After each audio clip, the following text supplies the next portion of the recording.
The Secret of the Ages by Robert Collier. The Legendary Success Formula, abridged and introduced by Mitch Horowitz for the Condensed Classics Library.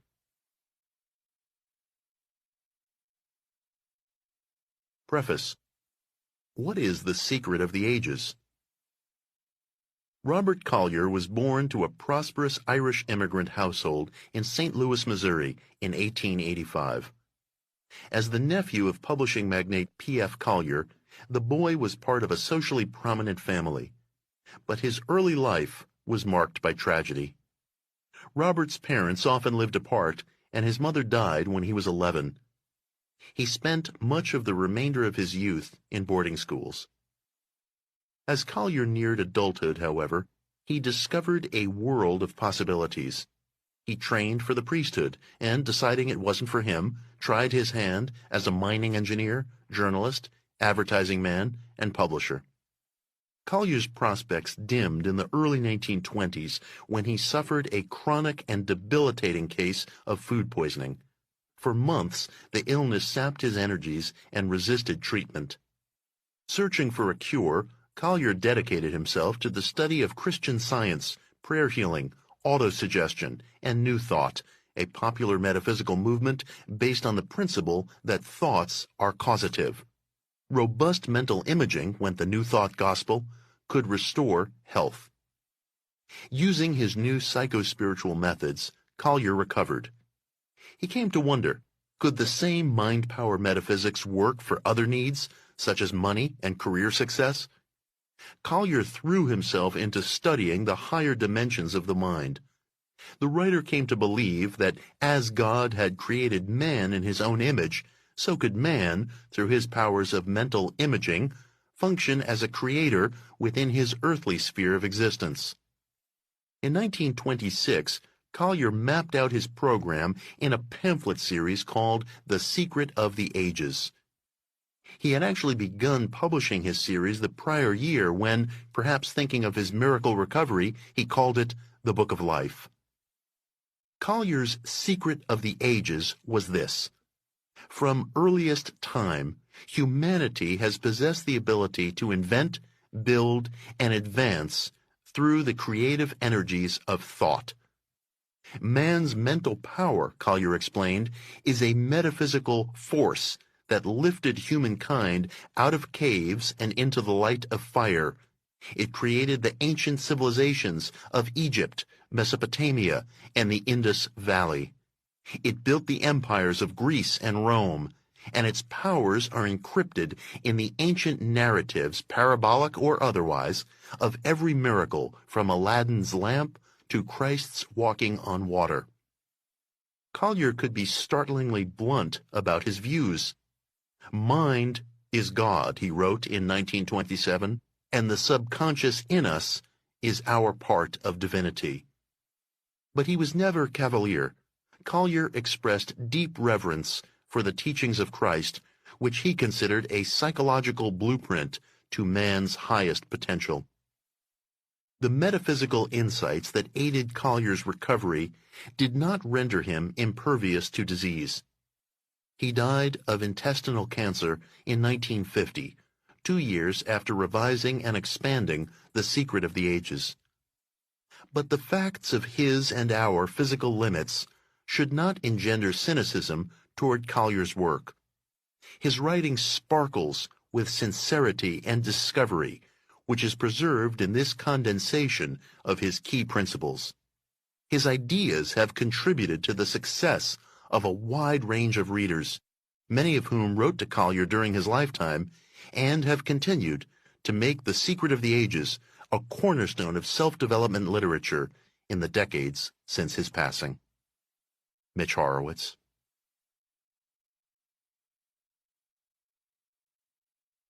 Chapter 1. The World's Greatest Discovery. What, in your opinion, is the most significant discovery of our age? The finding of dinosaur eggs on the plains of Mongolia, laid some 100 million years ago? The unearthing of ancient tombs and cities with their specimens of bygone civilizations? The radioactive time clock by which we can estimate the age of the Earth at 4.5 billion years? No, none of these. The really significant thing about this vast research from the study of bygone ages is that for the first time, we are beginning to understand the existence of a vital force that somehow, some way, was brought to Earth millions of years ago.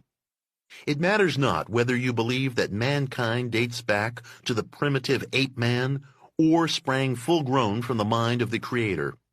In either event, there had to be a first cause, a source of creation. Some power had to bring to Earth the first germ of life. No one can follow history down through the ages without realizing that the whole purpose of existence is growth. Life is dynamic. It is ever moving forward. The one unpardonable sin of nature is to stand still, to stagnate. Egypt and Persia, Greece and Rome, all the great empires of antiquity perished when they ceased to grow. It is for men and women who refuse to stand still that this book is written. It will give you a clear understanding of your own potential and show you how to work with and take advantage of the creative energy that surrounds you. The evidence of this energy is everywhere. Take up some rigorous exercise, rowing, tennis, swimming, riding. In the beginning, your muscles are weak, easily tired. But keep at it for a few days. The vital force flows into them more strongly, strengthens them, toughens them. Do rough manual labor, and what happens? The skin of your hands becomes tender, blisters, hurts. Keep it up, and the vital force provides extra thickness, extra toughness, calluses we call them, to meet your need. All through daily life, you will find this life force steadily at work. Embrace it, work with it, take it to yourself, and there is nothing you cannot do. The fact that you have obstacles to overcome is in your favor. For when there is nothing to be done, when things run along too smoothly, this life force seems to sleep. It is when you need it, when you call it urgently, when you seem to have used up every reserve in you, that it is most on the job. The life force makes no distinction between rich and poor, high and low. The greater your need, the more readily it will respond to your call. Wherever there is an unusual task, wherever there is poverty, hardship, sickness, or despair, there is this servant of your mind, ready and eager to help, asking only that you call upon it.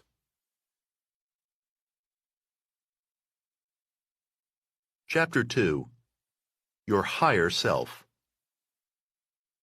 The power to be what you want, to get what you desire, to accomplish whatever you are striving for, abides within you. It rests with you only to bring it forth. You must learn how to do that, of course, but the first essential is to realize that you possess this power. You are not a mere clod. You are not a beast of burden, relegated to spend your days in unremitting labor in return for food and housing. You are one of the lords of the earth, with unlimited potentialities.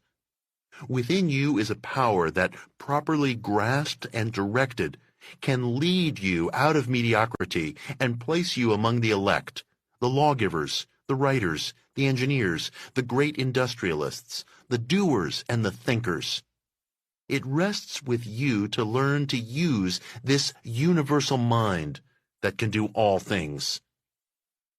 Carl Jung claimed that the subconscious contains not only all the knowledge that it has gathered during the life of the individual, but that it also contains all the wisdom of past ages, and that by drawing on its wisdom and power, the individual may possess any good and noble thing of life.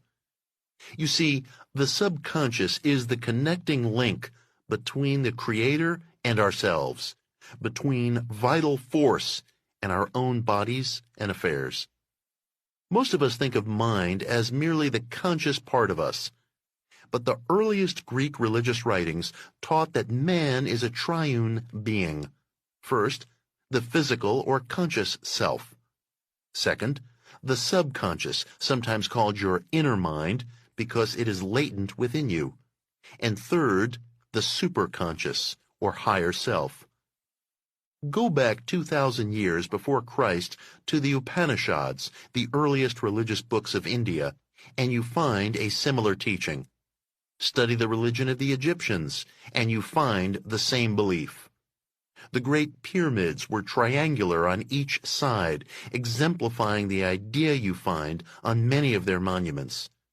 The Egyptians believed that the Ka, or higher self, could separate itself from the body and perform any service required of it. You can send your higher self to do your will. Through it, you can protect your loved ones, you can heal, you can help in all ways. To do so, however, you must charge the situation with your own vital force. You can never help another without giving something of yourself. You must consciously give of your vital force. You must have the faith to see your higher self doing the things that you direct it to do. You must believe that it is doing them. Given such faith, all things are possible to you. You are a creator with God-given power to use that vital force as you please.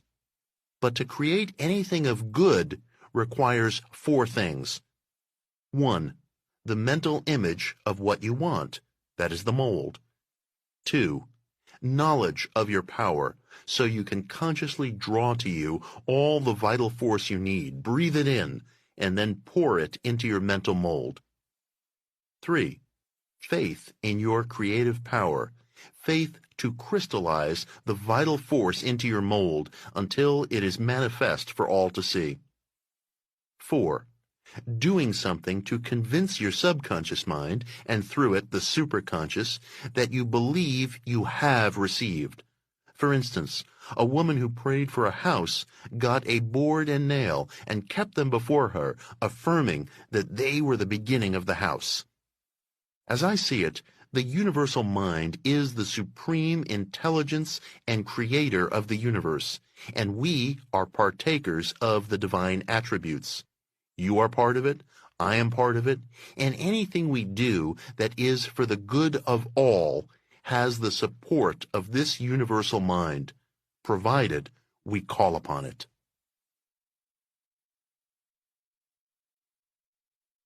Chapter 3. The Primal Cause. Give me a base of support, said Archimedes, and with a lever I will move the world. Your base of support is mind. All started with mind. In the beginning was nothing, a fire mist. Before anything could come out of it, there had to be an idea, a model upon which to build. Universal mind supplied that idea. Therefore, the primal cause is mind. Everything must start with an idea. Matter in the ultimate is but a product of thought. Even the most materialist scientists acknowledge that matter is not as it appears. According to physics, matter, be it the human body or a log of wood, is an aggregation of distinct minute particles or atoms. Until fairly recently, these atoms were supposed to be the ultimate makeup of matter. We ourselves, and all the material world, were supposed to consist of these infinitesimal particles, so small that they could not be seen, weighed, or touched individually, but still particles of matter and indestructible. Now, however, these atoms have been further analyzed, and physics tells us that they are not indestructible at all, that they are mere positive and negative buttons of force or energy called protons and electrons, without hardness, without density, without solidity, without even positive actuality. In short, they are vortices in the ether, whirling bits of energy, dynamic, never static, pulsating with life. And that, mind you, is what the solid table in front of you is made of, is what your house, your body, and the whole world is made of, whirling bits of energy. Your body is about 85% water, 15% ash, phosphorus, and other elements, and they in turn can be dissipated into gas and vapor. Where do we go from there? Is not the answer that, to a great degree at least, and perhaps altogether, this world is one of our mind's own creating? Reduced to the ultimate, to the atom or to the electron, everything in this world is an idea of mind. All of it has been brought together through mind. The world without is but a reflection of the world within. Your thought creates the conditions that the mind images. Keep before your mind's eye the image of all you want to be, and you will see it reflected in the world without. Few of us have any idea of our mental powers. The old idea was that man must take this world as he found it. The basis of all democracies is that man is not bound by any system, that he need not accept the world as he finds it. He can remake the world to his own ideas. As French psychologist Charles Baudouin puts it, you will go in the direction in which you face. This new principle is responsible for all our inventions, all our progress. Man is satisfied with nothing. He is constantly remaking his world. But there must be an idea before it can take form. As psychologist Terry Walter says, the impressions that enter the subconscious form indelible pictures, which are never forgotten, and whose power can change the body, mind, manner, and morals, can, in fact, revolutionize a personality. Learn to control your thoughts. Learn to image upon your mind only the things you want to see reflected there. Your thoughts supply you with limitless energy that will take whatever form your mind demands. Begin at once, today, to use what you have learned. All growth comes from practice. All the forces of life are active. Peace, joy, power. You are heir of God and co-heir with Christ. And as such, no evil has power over you, whereas you have all power for good. And good means not merely holiness. Good means happiness, the happiness of everyday people.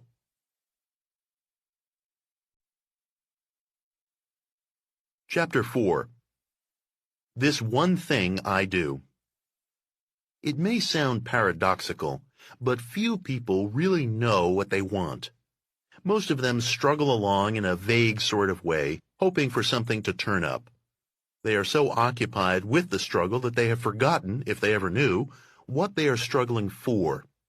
They are like a drowning man, using up many times the energy it would take to get somewhere, frittering it away in aimless struggles, without thought or direction. You must know what you want before you stand any chance of getting it. How did the Salvation Army get so much favorable publicity out of the First World War? They were a comparatively small part of the services that catered to the boys, yet they carried off the lion's share of the glory. Do you know how they did it? By concentrating on just one thing: donuts. They served donuts to the boys, and they did it well. And that is the basis of all success in business and in most parts of life. To focus on one thing and do that thing well. Better by far to do one thing preeminently well than to dabble in 40. The greatest success rule I know in business, the one that should be printed over everyone's desk, is, this one thing I do. Volumes have been written about personal efficiency, but boiled down, it all comes to 6 steps. 1. Know what you want. 2. Analyze the thing you must do to get it. 3. Plan your work ahead. 4. Do one thing at a time. 5. Finish that one thing and send it on its way before starting the next. 6. Once started, keep going. In the realm of mind, the realm of all practical power, you can possess what you want at once. You have but to claim it, visualize it, and believe in it to bring it into actuality. All you need to begin this process is an earnest, intense, well-focused desire. But you will say, I have plenty of desires. I've always wanted to be rich. How do you account for the difference between my wealth, position, and power and that of the rich men all around me? The problem is simply that you have never focused your desires into one great, dominating desire. You have a host of mild desires. You mildly wish you were rich. You wish you had a position of responsibility and influence. You wish you could travel at will. The wishes are so many and so varied that they conflict with each other, and you get nowhere in particular. You lack one intense desire to which you are willing to subordinate everything else. Take one idea. Make a good, distinct picture of it, and immediately your thoughts begin to group themselves, and you have the nucleus of your desire. This one thing you do, and ideas from the self within begin to collect around the one thing, and you open the way for your good to flow to you. Watch your thoughts. Examine each thought that comes to you. It may be your calling. Open your mind. Be alert to the things happening around you. Be interested in everyone you meet. You may entertain an angel unawares.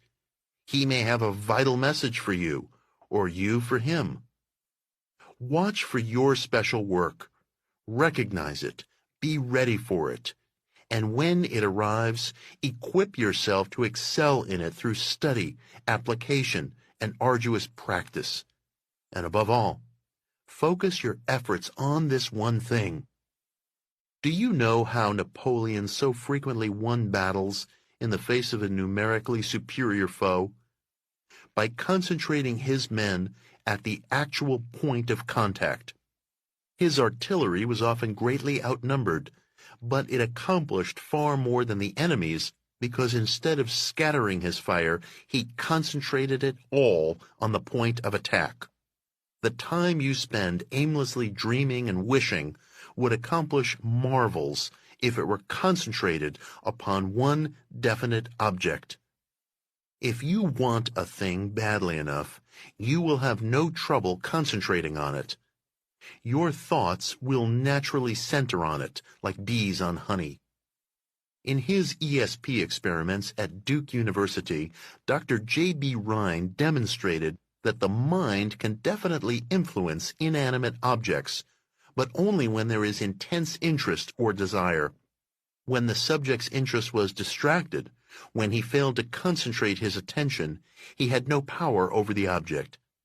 It was only as he gave his entire attention to it, concentrated his every energy upon it, that he got successful results.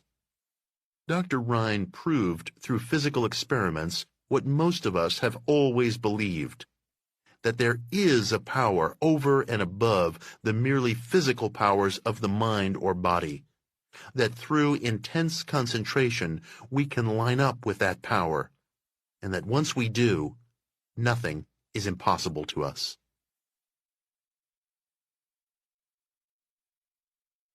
Chapter 5. Universal Mind. It is not always the man who struggles hardest who wins. It is the direction as well as the energy of the struggle that counts. To get ahead, you must swim with the tide. Those who prosper and succeed work in accord with natural forces. A given amount of effort with these forces carries a man faster and farther than much more effort used against the current. Those who work blindly, regardless of these forces, make life difficult for themselves and rarely prosper. It has been estimated that something like 60% of the factors producing success or failure lie outside of a man's conscious efforts, separate from his daily round of details. To the extent that he cooperates with the wisdom and power of universal mind, he is successful, well, and happy. To the extent that he fails to cooperate, he is unsuccessful, sick, miserable. The connecting link between your conscious mind and universal mind is thought.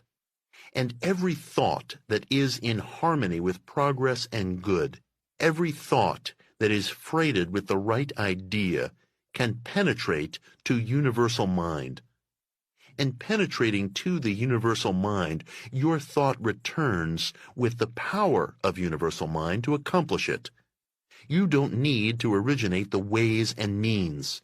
The universal mind knows how to bring about any necessary results. There is one right way to solve any problem. When your human judgment is unable to decide what that one right way is, turn to universal mind for guidance. You need never fear the outcome. If you heed its advice, you cannot go astray. A flash of genius does not originate in your own brain. Through intense concentration, you establish a circuit through your subconscious mind with the universal, and it is from the higher mind that the inspiration comes. All genius, all progress, comes from this same source.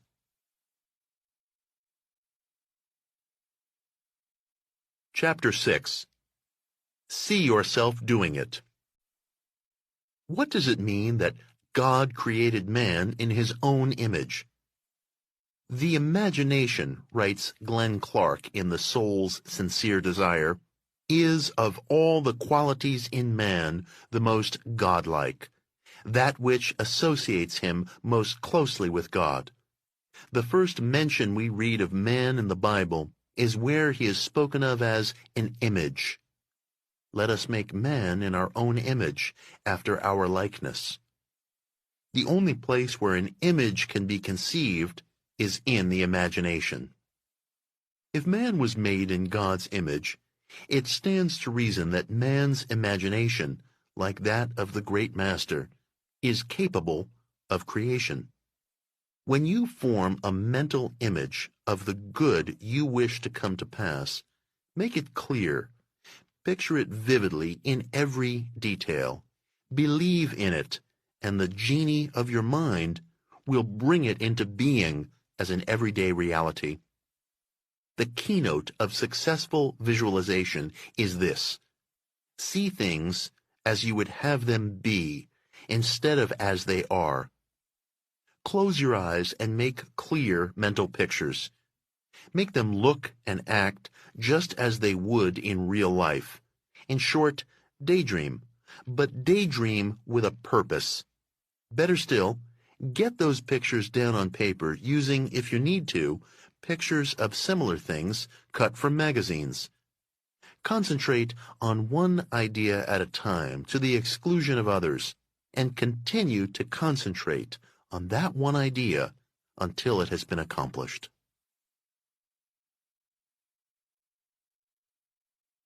Chapter 7. The Formula of Success. What is the eternal question that stands up and looks you and every sincere person squarely in the eye each morning? How can I better my condition? That is the real-life question that confronts you and will haunt you every day till you solve it. Often this question takes the form of whether you should stick to the job you have or seek a better one. The answer depends entirely on what you are striving for. The first thing is to set your goal. What is it you want? A profession? A political career? An executive position? A business of your own? Every position should yield you three things. 1. Reasonable pay for the present. 2. Knowledge, training, or experience that will be worth money to you in the future. 3. Prestige or acquaintances that will be of assistance in attaining your goal. Judge every opening by these three standards. But don't overlook chances for valuable training merely because the pay is small. Some complain of their station in life and feel that their surroundings are discouraging. Do you feel that if you were in another's place, success would be easier? Just bear in mind that your real environment is within you. All the factors of success or failure are in your inner world. You make your own inner world, and through it, your outer world. You can choose the material from which to build. If you have chosen unwisely in the past, you can choose new material now. The richness of life is within you. Start right in and do all those things you feel you have it in you to do. Ask permission of no one. Take the first step, and your mind will mobilize all of its forces to your aid. But it is essential that you begin. Those who have made their mark on life all had one trait in common. They believed in themselves. But, you may ask, how can I believe in myself when I have never done anything worthwhile, when everything I put my hand to seems to fail? You can't, of course. That is, you couldn't if you had to depend upon your conscious mind alone. But remember what one far greater than you said. I can of mine own self do nothing. The Father that is within me, he doeth the works. That same Father is within you, and it is by knowing that he is in you, and that through him you can do anything that is right, that you can acquire the belief in yourself that is so necessary. The starting point is faith, but St. James tells us, faith without works is dead. So go on to the next step. Decide the one thing you want most from life, no matter what it may be. There is no limit to mind. Visualize this thing that you want. See it, feel it, believe in it. Make your mental blueprint and begin to build. Psychologists have discovered that the best time to make suggestions to your subconscious is just before going to sleep, when the senses are quiet and the body is relaxed. So, let us take your desire and suggest it to your subconscious mind tonight. The two prerequisites are the earnest desire and an intelligent, understanding belief. Do that every night until you actually do believe that you have the thing you want. When you reach that point, you will have it.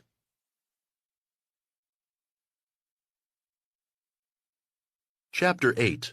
The Law of Attraction. Look around you. What businesses are getting ahead?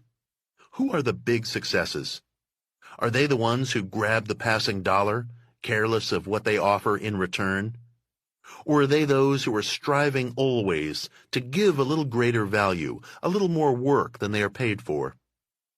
When scales are balanced evenly, a trifle of extra weight thrown on either side overbalances the other as effectively as a ton. In the same way, a little better value, a little extra effort, makes the man of business stand out from the great mass of mediocrity and brings results out of all proportion to the additional effort involved. It pays, not merely altruistically, but in good hard dollars, to give a little more value than seems necessary, to work a bit harder than you are paid for. It's that extra ounce of value that counts. For the law of attraction is service.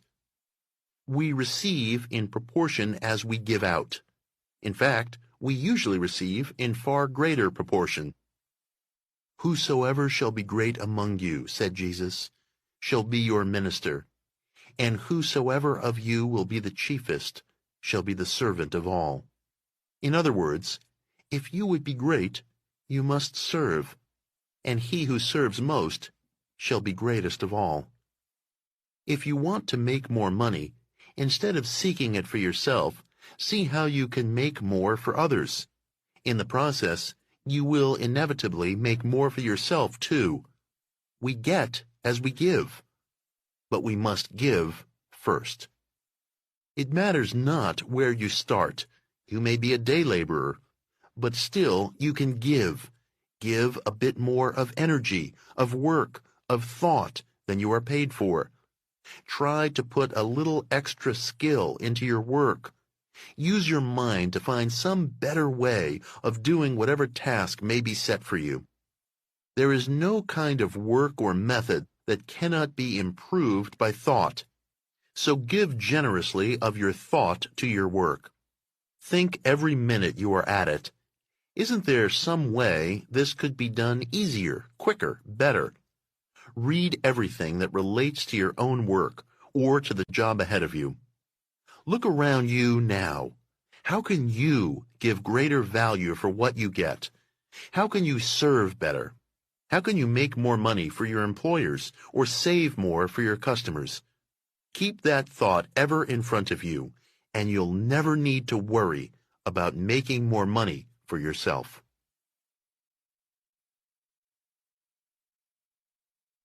Chapter 9. Your Needs Are Met. An old man called his children to his bedside to give them a few parting words of advice. "My children," he said, "I have had a great deal of trouble in my life, a great deal of trouble, but most of it never happened." We are all like that old man. Our troubles weigh us down in prospect, but we usually find that when the actual need arrives, Providence has devised some way of meeting it. In moments of great peril, in times of extremity, when the brave soul has staked its all, those are the times when miracles are wrought, if we but have faith. That does not mean that you should rest supinely at your ease and let the Lord provide. When you have done all that is in you to do, when you have given your very best, don't worry or fret as to the outcome. Know that if more is needed, your need will be met. You can sit back with the confident assurance that having done your part, you can depend upon the genie of your mind to do the rest. This does not mean that you will never have difficulties. Difficulties are good for you. They are the exercise of your mind. You are stronger for having overcome them. But look upon them as mere exercise, as stunts that are given you in order to better learn how to use your mind and how to draw upon universal supply. Like Jacob wrestling with the angel, don't let your difficulties go until they have blessed you, until, in other words, you have learned something from having encountered them.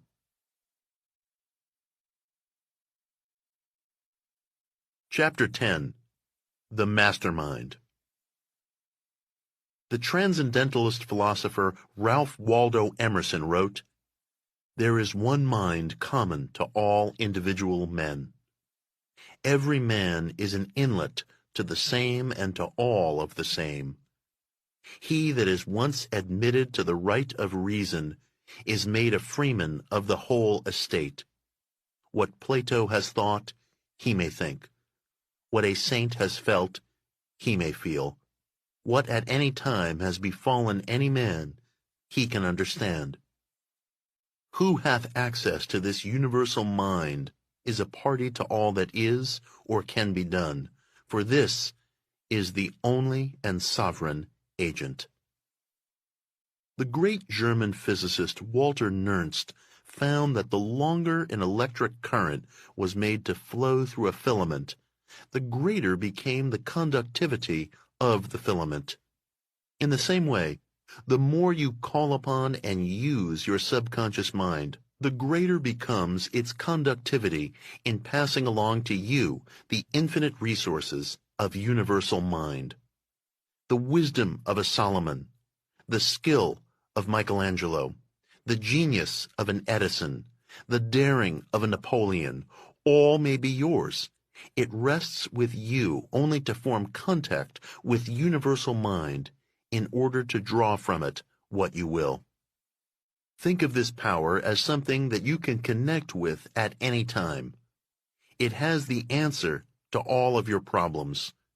There is no reason why you should hesitate to aspire to any position, any honor, any goal, for the mind within you is fully able to meet any need. It is no more difficult for it to handle a great problem than a small one. Mind is just as much present in your everyday affairs as in those of a big business or a great nation. Start something. Use your initiative. Give your mind something to work upon. The greatest of all success secrets is initiative. It is the one quality more than any other that has put men in high places. Conceive something. Conceive it first in your own mind. Make the pattern there, and your superconscious mind will draw upon the plastic substance or energy all about you to make that model real. The connecting link between the human and the divine, between the formed universe and formless energy, lies in your imaging faculty. It is, of all things, the most godlike. It is our part of divinity. Through it, we share in the creative power of universal mind. Through it, we can turn the drabbest existence into a thing of life and beauty. It is the means by which we avail ourselves of all the good that the universal mind is constantly offering. When Jesus adjured his disciples, "Whatsoever ye desire, when ye pray, believe that ye receive it," he was not only telling them a great truth, but he was teaching what we moderns would call excellent psychology as well. For this belief is what acts upon the subconscious mind, and through it upon the superconscious. It is through this belief that formless energy is compressed into material form. The apostles were almost all poor, uneducated men, yet they did a work that is unequaled in history. Joan of Arc was a poor, illiterate peasant girl, yet she saved France. So don't allow lack of training, lack of education to hold you back. Your mind can meet every need and direct you to every necessary step. The pages of history are filled with ordinary people who went on to think great thoughts, forge great nations, build and invent great things, and became religious, political, or commercial leaders. Begin now. Use the glorious empire of your mind to build that which you yearn to see in the world, that which would help yourself and others.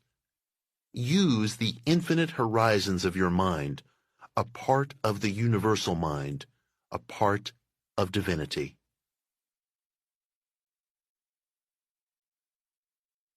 About the author. Born in St. Louis, Missouri in 1885, Robert Collier trained for the priesthood before entering a career in business. He achieved success in the fields of advertising, publishing, and engineering. After struggling with a severe and chronic case of food poisoning, Collier recovered using methods of Christian Science, New Thought, prayer therapy, and autosuggestion. He made an intensive study of the new metaphysics and distilled what he learned into a popular and influential pamphlet series, first called The Book of Life in 1925 and renamed The Secret of the Ages in 1926. Collier assembled The Secret of the Ages into a single volume, which he revised and expanded in 1948. The author of many books on the mystical dimensions of the mind, Collier died in 1950.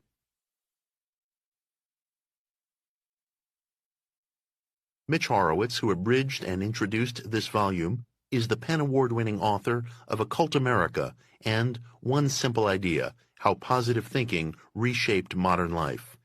He has written on alternative spirituality for the New York Times, the Wall Street Journal, and the Washington Post.